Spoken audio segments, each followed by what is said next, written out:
Steiner. We are back with the GSMC Wrestling Laureate podcast, brought to you by the GSMC Sports Network. I'm your favorite wrestling fan here every Monday through Friday, 8 p.m. Pacific Time, 11 p.m. Eastern Time. Here to talk about the greatest thing in the world, professional wrestling, all the action inside and outside the ring, backstage, curtain calls, rumors, dramas. We have inactive status updates, injury updates. We talk about contract negotiations, extensions, and new signings. We talk about promotions from WWE to AEW to TNA to Ring of Honor to New Japan Professional Wrestling. If it makes major news in the world of professional wrestling, we talk about it here on this show. So make sure you guys, like and subscribe so you guys can get notifications whenever we go live, and you guys definitely make sure you guys participate inside that chat. All right, without further ado, we have WWE NXT, and this one's also gearing up to be a pretty awesome night. It's gonna be pretty dope. Starting off first, we have a tag team match in the women's division. We got Ruca teaming up with Zaria to take on Lash Legend and Jakara Jackson, the Metaphor Girls. Last week we saw a heated exchange in the locker room. It's gonna be so cool. It's going to be super cool to kind of see Zaria go at it with Lash Legend. Two absolute powerhouses. And Ruca, absolutely phenomenal inside the ring. And Jakara Jackson is like that. She's the hidden ace. Like, she's low-key. She's pretty badass, man. She could definitely throw those hands, and she doesn't give up. She does not give up. I remember watching that tag team match with, Jade Cargill and Bianca Belair with Lash Legend and Jakara Jackson, where she was just, it wasn't that match. That match was good, though. That match was good. It was a match with Giulia and Stephanie Vaquero where it seemed like, poor Jakara Jackson seemed like she was getting the hell beat out of her the whole time. But, it's going to be great. She's very promising. It wouldn't surprise me if they pick up the win, during this bout. Zaria already, in favor of the WWE Universe, already on, walking that fine line of eventually becoming the NXT champion, or maybe the North American women's champion, so, giving some love to Lash Legend and Jakara Jackson would be pretty cool, especially if I feel like they belong on SmackDown or Raw. You know what? Let's put them on Raw would be pretty badass, because if you're going to put the belt back on Rhea Ripley, you kind of need bigger, more stronger, more intimidating, more, dominant superstars like Lash Legend on the roster, and be kind of cool to kind of see Jakara Jackson go after that, the WWE Women's Intercontinental Championship. But this match is going to be good. Definitely looking forward to it.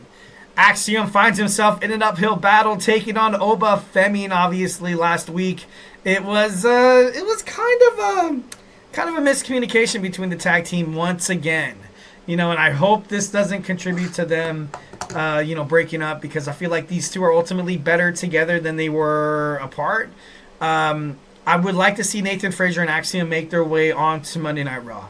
They would, they'd be a new spark that would spark the tag team division on Raw, because right now it's just, it's not working out. It's not working out with the Judgment Day, and, putting the titles on the War Raiders, yeah, it'll be a good change of scenery, but at the same time, it's, and it seems like it's a little stale. And I'm sorry, I'm not trying to dog on Eric and Ivar at all, because they're, I feel like they're awesome. But, I don't know, this whole thing with the tag team division on Raw doesn't really seem like it's fixing itself. SmackDown, it's taking baby steps, but obviously DIY, Motor City Machine Guns, the Street Profits, obviously not right now because the Blood Day is kind of out of it. And I don't know how formidable of a tag team Pretty Deadly is. I kind of feel bad that they're always getting, their arses kicked and stuff like that. It'd be kind of cool to have them kind of go through a character change. When it's Grayson Waller and Austin Theory finally going to break up, not too sure, but we're gonna need somebody for that United States Championship. Definitely, a new contender. Would be kind of interesting to see if the LA Knight goes to Monday Night Raw, though. That would be pretty cool. That'd be a nice little feud between him and Braun Breaker. That'd be pretty badass. But obviously, Oba's going to pick up this match. Axiom's going to go into that tag team match with Gallus.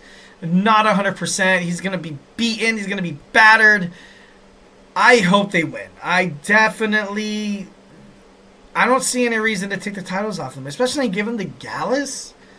Maybe. When was you know what? They've had the tag team champions they had the titles for quite some time. They lost it to Rich Holland and Andre Chase very abruptly, for a short amount of time. So, nothing but baby faces. It would be, interesting to kind of see if Gallus takes the stronghold over the NXT World Tag Team Championships. If they win, Tomorrow night, I feel like this will solidify that Nathan Fraser and Axiom are finally going to make the jump up to the main roster, which at the end of the day would be pretty cool. But if you're planning to break them up, I wouldn't like that. Next, we had Eddie Thorpe against Trick Williams for the NXT World Championship. Trick Williams is going to win. Trick Williams is going to win, guys. Come on. There's no, why would they want to screw up that main event with Oba Femi and at New Year's Evil?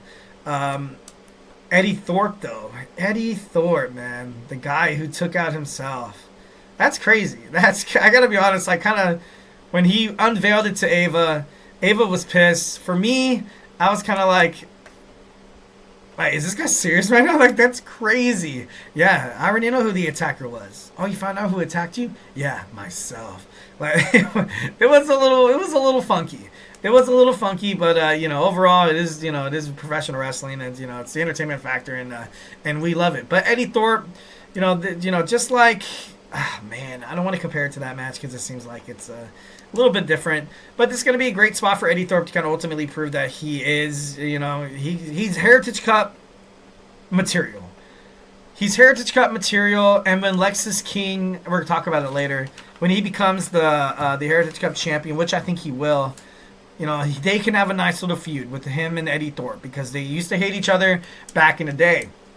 Back when Lexus King was the heel and Eddie Thorpe was the babyface, and now you kind of seen the roles kind of shift a little bit here. But Trick Williams is going to walk out, the same way he walked in with that belt around his waist. Next, we have Shotzi, Gigi Dolan, and Tatum Paxley. Last week you saw Shotzi, return to WWE NXT, which is pretty badass. Obviously, this isn't on the card yet. Maybe they might be saving this for like a New Year's Evil kind of thing. But I can definitely see I could definitely see in a world with professional wrestling, I can see these girls, taking on the Fatal Influence with a 3-on-3 tag team match. Will it happen tomorrow on NXT? I'm not too sure, but I definitely think this match is going to, come out. Stephanie Vaquer, she was attacked last week, from obviously by Cora Jade. I think she fights Cora Jade Tuesday. I think she does. I definitely think she does. That would be pretty badass.